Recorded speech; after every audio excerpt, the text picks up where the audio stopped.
Hay algo que, por mi experiencia, he notado y es que la gente no distingue entre irse a Japón de vacaciones e irse a trabajar. Es un país distinto, completamente, o sea, no tienen nada que ver.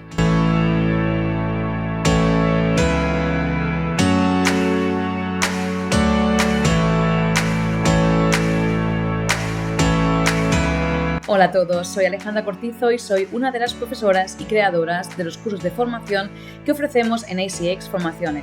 Si todavía no nos conoces, aquí debajo en la cajita de información te dejamos el link a nuestra página web y a nuestras redes. Hoy estoy aquí porque he entrevistado a un compañero de profesión que se llama Joan Pomata García. Joan ha pasado bastante parte de su experiencia laboral en universidades de Japón y ha querido contarnos su experiencia en el canal. Joan tiene 2 másters en español e inglés como lengua extranjera y en innovación tecnológica. Se doctoró en la Universidad de Alicante en lingüística aplicada a la enseñanza de idiomas mediante la gamificación, llegando a desarrollar un juego para la enseñanza de español como lengua extranjera. Como hemos dicho, ha enseñado en Japón, en universidades de Japón durante bastante tiempo y también ha enseñado en Irlanda y en España. Es un apasionado de la tecnología educativa, de la innovación, del emprendimiento y de la creación de contenido a través de la inteligencia artificial y la gamificación. Sin más, os dejo con Joan para que os cuente su experiencia y nos vemos de nuevo al final del vídeo. Hola Joan, ¿qué tal? Hola, buenas, ¿qué tal? Gracias por estar aquí conmigo hoy. Como ya te he presentado anteriormente, así que vamos a empezar directamente a hablar de tu experiencia en Japón. Así que la pregunta obligada es, ¿qué te llevó a irte a Japón?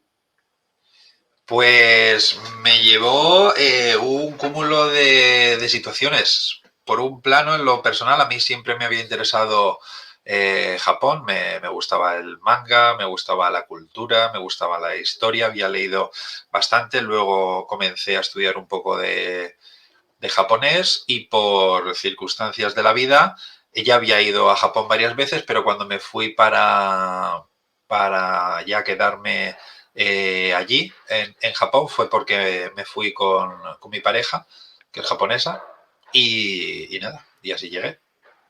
Bueno, y a ver, en cuestiones de, empezamos por los trámites, ¿no? En cuestiones de trámites, de qué es lo que una Claro. persona tiene que hacer para ir hasta allá. Pues hay varias maneras. La mía fue un poco peculiar, pero por lo que he visto después bastante común. Que fue, yo me fui allí con un visado de estudiante para estudiar en una universidad en Japón, japonés.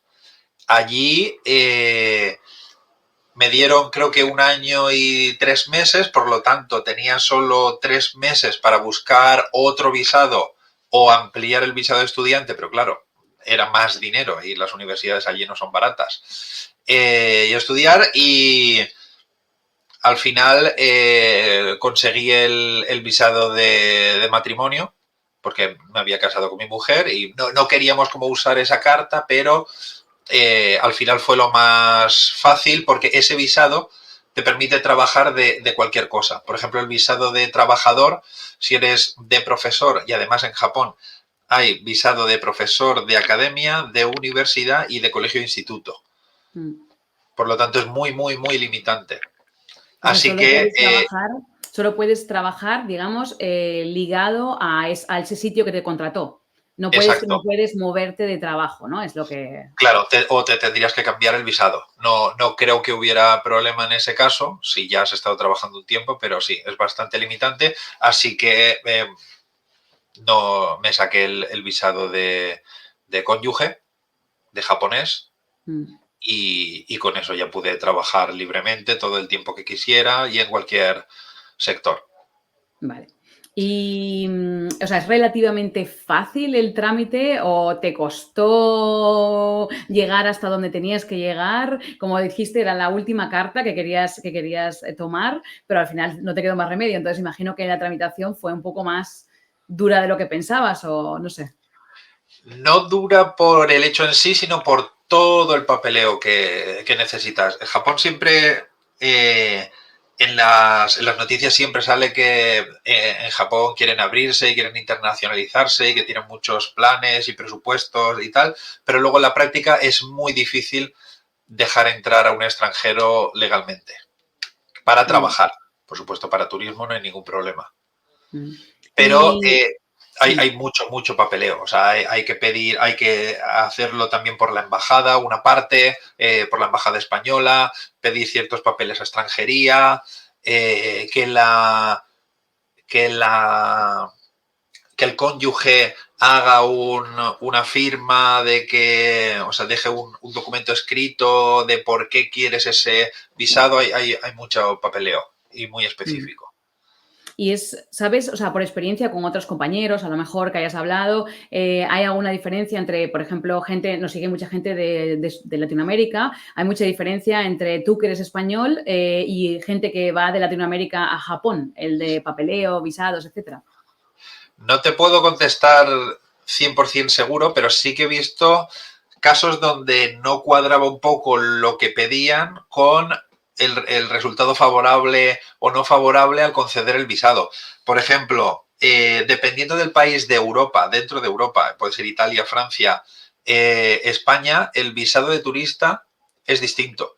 Igual los españoles tenemos 90 días, pero es que no me acuerdo de memoria. No sé si los franceses creo que tienen 180, el doble, Mm, mm, aunque somos todos de la Unión Europea. Eso por el visado de turista. Luego, por el visado de trabajo, siempre te lo extienden unos años. Entonces, a mí, por ejemplo, me lo extendían automáticamente 5 años porque por las condiciones de cuánto estaba ganando, si estaba casado, si estaba trabajando, en qué situaciones estaba trabajando, pero luego, por ejemplo, habían otros compañeros míos que teóricamente estaban más preparados para estar allí. Por ejemplo, en ese momento yo no tenía el doctorado, ellos sí estaban casados y tenían hijos. Y conozco el caso de un compañero que le renovaban siempre 1 o 2 años, cuando a mí me renovaban 5. Y esa persona tenía un doctorado, tenía un contrato de 5 años en una universidad y tenía familia. Entonces, mm. no, por ejemplo, ese, y no era español. Claro, dependerá también, me imagino, de los acuerdos que tenga el país con los otros países, ¿no? Exacto, Específicamente, claro. como dices, ¿no? Aunque estés en la Unión Europea, no significa que sea igual para nosotros que somos españoles que para otra persona que esté en Italia u otra que esté en Francia, ¿no? Claro, en este caso era de Sudamérica.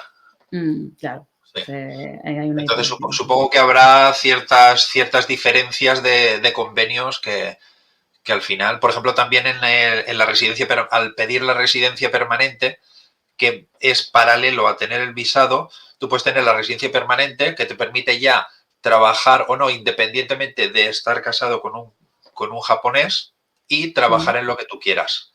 Eso, por ejemplo, es como la cúspide del extranjero al que quiere llegar en Japón. Eso, por ejemplo, conozco ciertos casos que ha ocurrido lo mismo. En las mismas circunstancias, más o menos que yo, a mí me lo dieron a la primera y a otros se los han denegado año tras año. mm. Sí, que depende un poco del caso particular, ¿no? Exacto, por supuesto. Mm. Bueno, y comentabas al principio que tú ya sabías hablar japonés, o por lo menos sabías un poco hablar japonés antes de llegar a Japón. ¿Es requisito indispensable al llegar al país? Si no, puedes a lo mejor estudiar una vez que estés allí. ¿Cómo es la cosa del japonés allí? Pues sí y no. Yo, en mi caso, ya había estudiado en la Universidad de Alicante, había hecho varios cursos de japonés que luego al llegar a Japón me enteré que eran muy limitados. O sea, obviamente el enfoque es muy distinto. Es como cursos introductorios. Luego también están las escuelas oficiales de idiomas en España que, que tienen un nivel mucho más exigente. Yo me fui con un nivel muy básico allí. Por suerte, sabiendo inglés y sabiendo un poco de japonés es lo mínimo que piden para comenzar a trabajar. Pero luego, por supuesto, el saber un buen japonés es básico para tener un puesto bueno en la universidad. Y luego también en la vida ordinaria, o sea, ¿se necesita el japonés o los japoneses hablan bien inglés? O sea, ¿te puedes manejar mientras que no sabes japonés o es limitado? Los japoneses por lo general no saben inglés. O sea, pueden tener, por supuesto, una conversación de, pues, qué hora es, dónde has ido, a dónde vas, pero saliendo de ahí, su inglés por lo general no llega más. Por lo tanto, entra en juego el nivel japonés de uno mismo, que más o menos es la misma situación, pero al revés. Yo me puedo desenvolver en una situación normal y en un contexto muy específico de la clase, de dar clase, después de tantos años, yo me puedo desenvolver muy bien en japonés, dando clase. Pero a partir de ahí ya, pues por ejemplo, conversaciones de política, algo que haya salido en las noticias nuevo. Por ejemplo, en mi caso no podía seguir una conversación, pero por suerte se pide en las universidades solo, digamos, el japonés administrativo para poder comunicar si un alumno está enfermo, para poder participar en alguna reunión en japonés, con algún comentario, cosas así. Algo. ¿Sabías a qué nivel más o menos equivale? ¿Como un B1, un A2? Yo diría que estaría entre el A2 y el B1. Vale. Más cerca quizás del B1.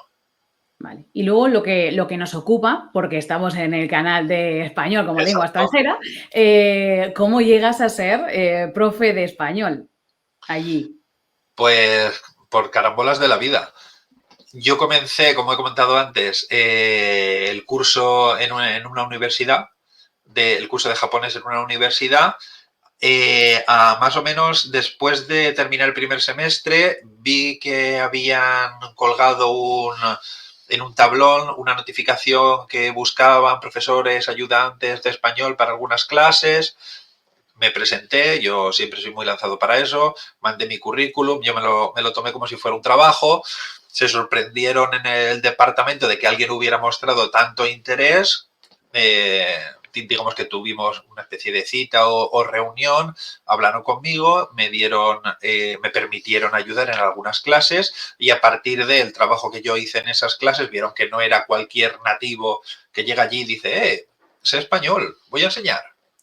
Y para el año siguiente, para el curso 2014-2015, ya comencé a trabajar de profesor lector en esa universidad con 2-3 clases de español. La pregunta obligada es, ¿qué tal se vive como profesor de español en Japón? Pues se vive bastante bien.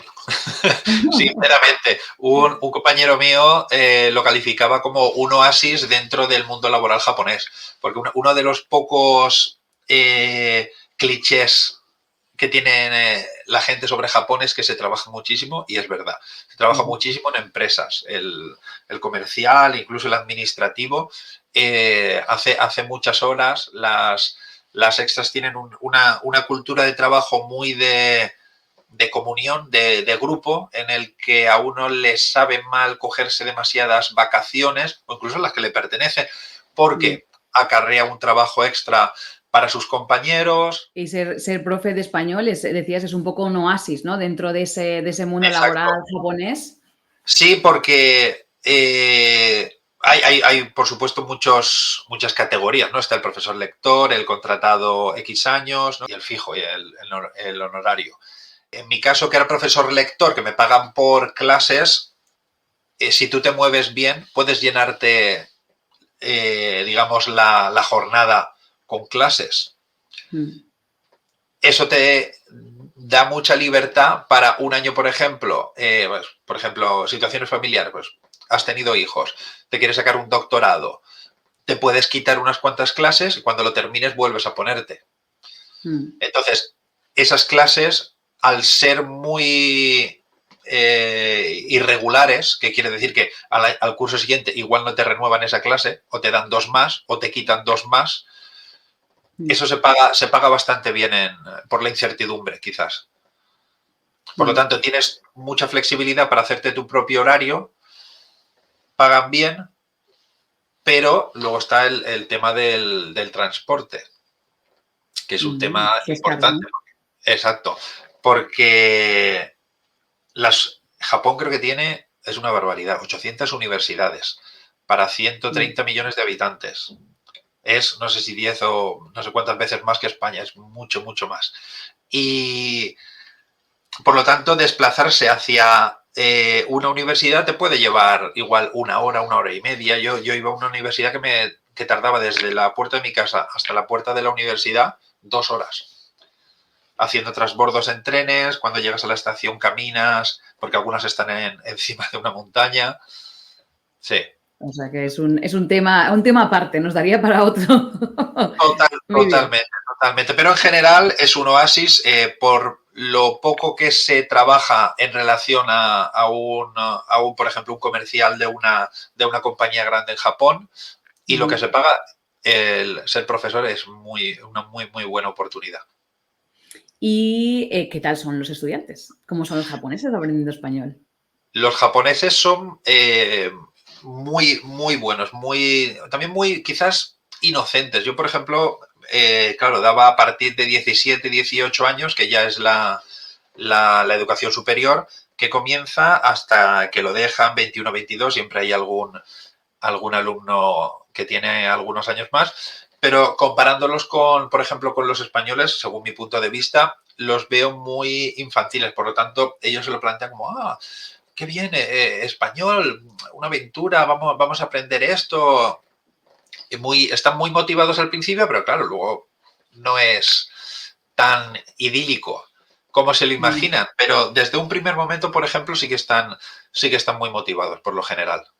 Pero bueno, yo creo que gramaticalmente, o sea, por mi experiencia también, gramaticalmente y luego en cuestiones de pronunciación son bastante buenos, ¿no? Porque a lo mejor, no sé si hay gente que a lo mejor nos está escuchando que no tiene experiencia con asiáticos, por ejemplo, los chinos es un plano completamente diferente, ¿no? Es mucho, Sí. mucho más distinto el idioma y el japonés de alguna manera fonéticamente se parece mucho al nuestro, entonces es relativamente fácil para ellos, ¿no? Me parece, ¿no? Exacto, sí. Sí, sobre todo en temas de pronunciación, por supuesto, la R, nuestra Z, les cuesta a veces un poco más, pero el español y el japonés básicamente se lee como se escribe.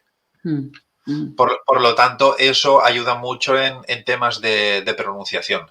Lo que pasa es mm, que ahí entra en juego los japoneses tienen, por un lado, los kanjis, ¿no? Los ideogramas que están heredados del chino, y luego dos alfabetos silábicos, uno para, digamos, para designar pues sujeto, objeto directo, preposiciones, etcétera, y luego tienen otro alfabeto silábico para transcripciones de idiomas extranjeros. mm, Entonces, por ejemplo, pues no sé, paella se transcribe literalmente pa-e-ri-a y ellos lo escriben. Por lo tanto, cuando ellos pronuncian, sobre todo al principio, les cuesta mucho cambiar el chip de, no, se acabó esta pronunciación japonesa, hay que cambiar a la nativa, digamos. mm, Eso es mm. algo que yo he visto que les cuesta bastante. Pero bueno, son en general, son educados, porque tú les Muy dabas desde los educados. 17 en adelante, muy educados, muy motivados, ¿no? Y tiene mucho aprecio al profesor por la experiencia también que tengo yo con Sí, ellos. sí, sí, totalmente, totalmente. Con mucho Sí, respeto.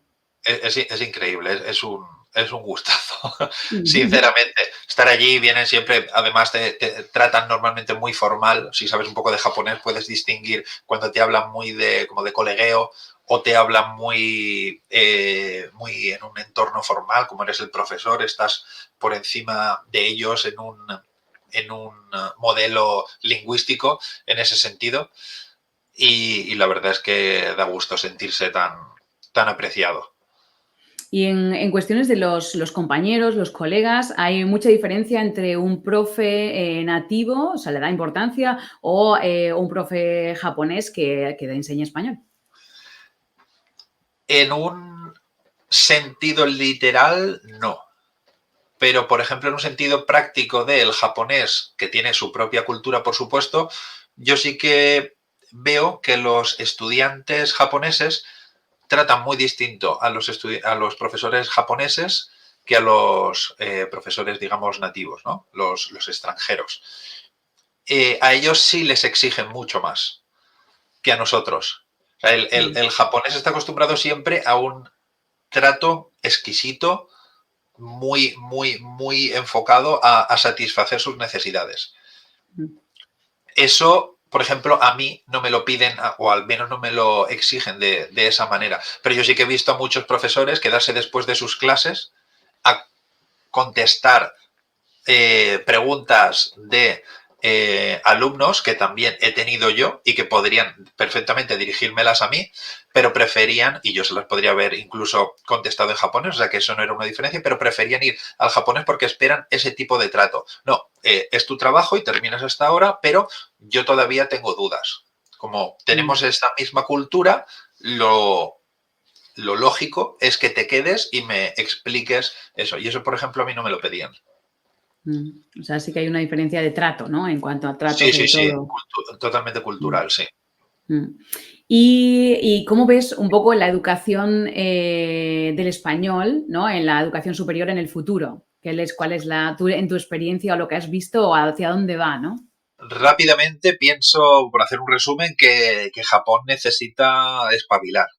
Hablando rápido, Japón, el sistema de enseñanza de idiomas en general en Japón, comparado, por ejemplo, con modelos comunicativos europeos o incluso americanos, está muy desfasado. Allí un gran porcentaje de las clases son traducciones y ejercicios descontextualizados.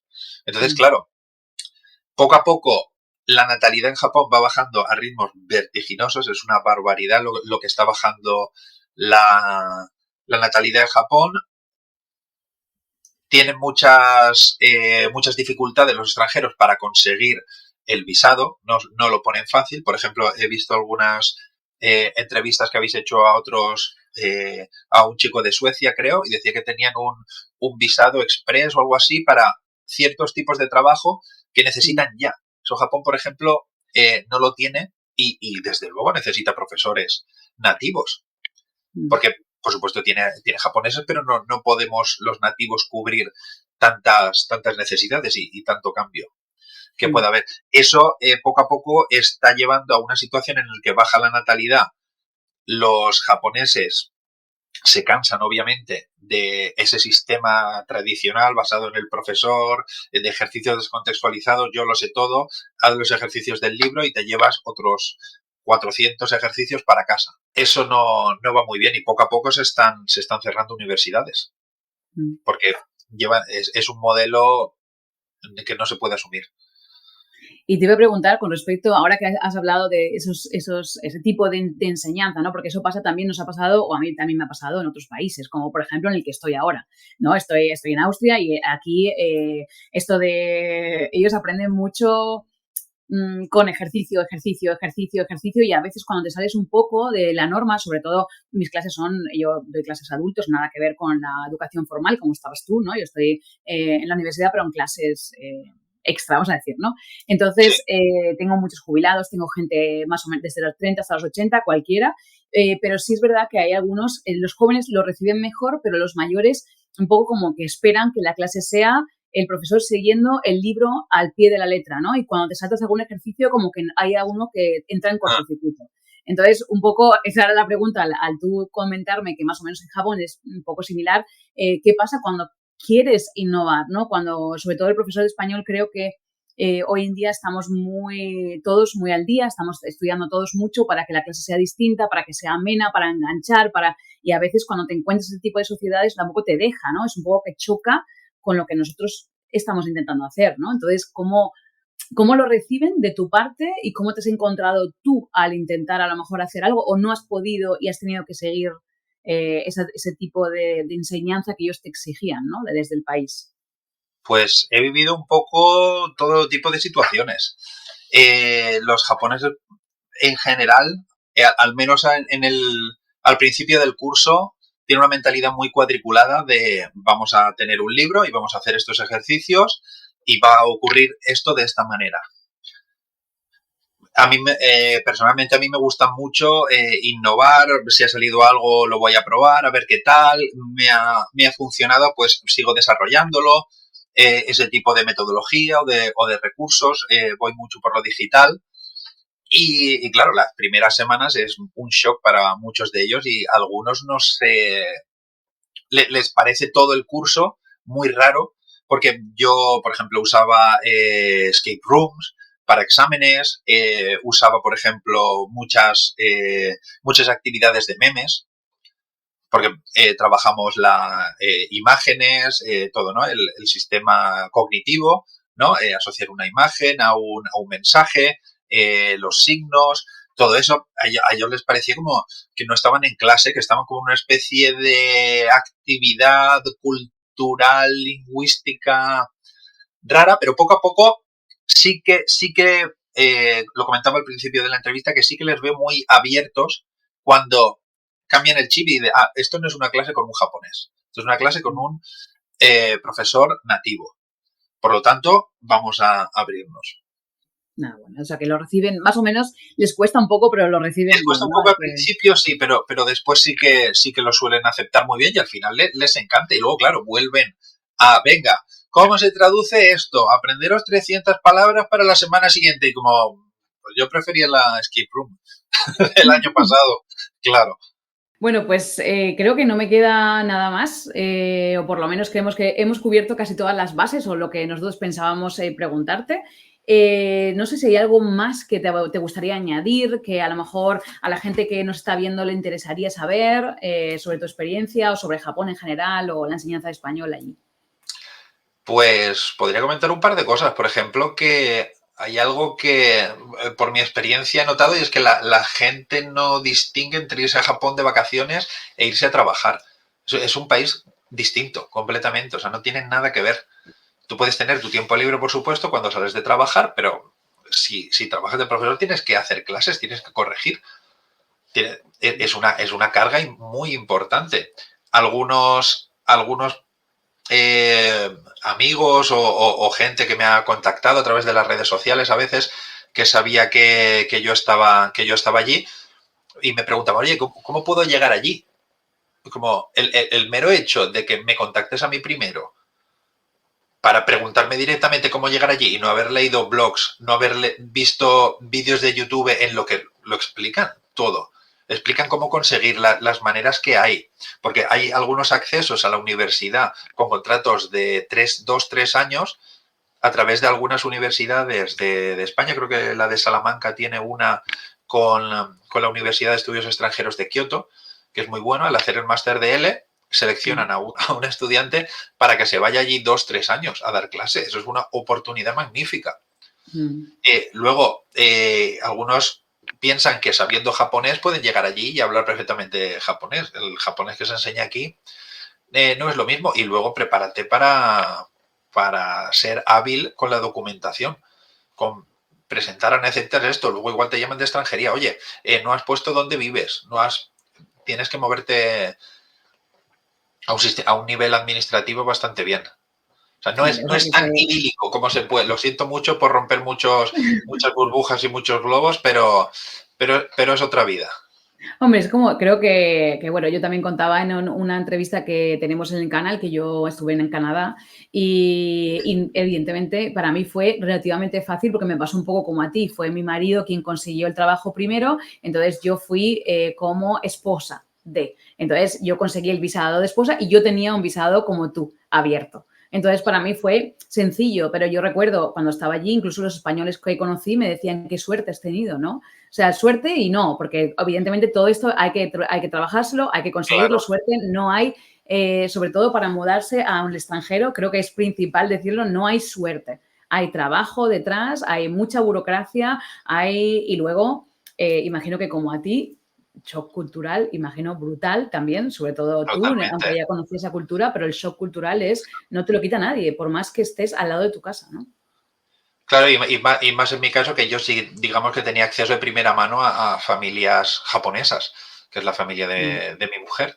Y entonces me iban contando muchos más detalles de la cultura que no se cuentan en la imaginaria semana que te puedes ir a Japón a visitar las ciudades principales. mm. Eso es un shock. Por lo tanto, yo recomiendo que lean muchos blogs de cómo se hace, de qué necesitas. Porque igual hay gente que incluso se va pensando, pues yo sé español, yo soy español, por lo tanto sé español y puedo dar clase de español. No, te van a pedir al menos un máster. Te van a pedir Mm. mínimo, mínimo, mínimo una carrera. Eso es rarísimo que yo todavía no he visto a alguien que haya accedido a la universidad solo con una carrera. Mínimo un máster.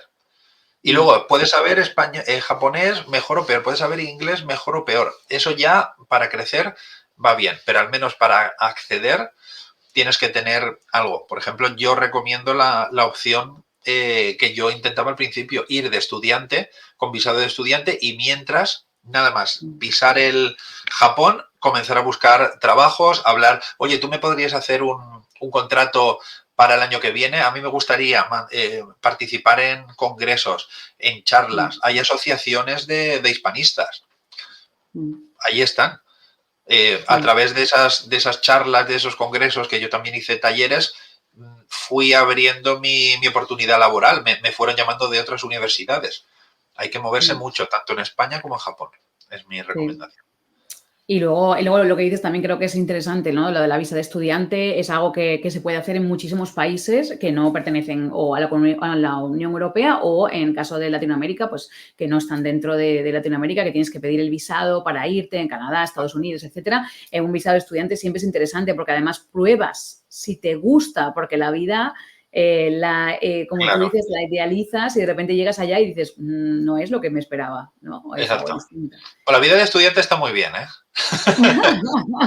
Siempre, eso siempre, en todos lados. Otra cosa es cuando pruebas lo que se llama, por ejemplo, un arubaito, que es una de las palabras que viene, por ejemplo, del alemán, que es un trabajo por horas.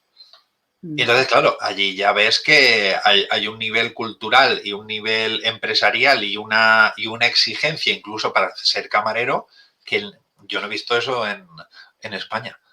Por ejemplo, ahí te das cuenta de otro shock cultural. Es que, claro, vas de shock cultural en shock cultural. En Japón, cuando llevas 1 año o 2 años, ya dices, vale, ya más o menos me manejo. Pero para llegar allí hay que saber encajar golpes, desde luego. Y hay que estar preparado lo máximo posible. Pues nada, me queda darte las gracias por haber compartido este rato aquí conmigo y por habernos contado todas estas cosas. Gracias a vosotros por darme la que son oportunidad. súper interesantes para los que nos oyen, ¿no? Perfecto. Bueno, pues nada, un saludo y nos vemos pronto. Igualmente, un saludo. Adiós. Si has llegado hasta aquí, espero que te haya gustado mucho el vídeo y que hayas aprendido un montón de la experiencia de Joan. Si tienes alguna pregunta más, Joan ha sido tan amable de dejarnos su LinkedIn, es decir, que podéis contactarle a través de su LinkedIn y podéis buscarle también con su nombre y apellidos, así que te lo dejo aquí debajo. Te pedimos lo de siempre, que si te ha gustado, por favor, danos un me gusta, compártelo, háblanos, mándanos un mensaje, envíanos un comentario. Queremos saber que estás al otro lado, que te gusta lo que hacemos y que quieres seguir viendo contenido como este. Nos vemos muy pronto en otro vídeo nuevo. Un saludo y feliz semana. Adiós.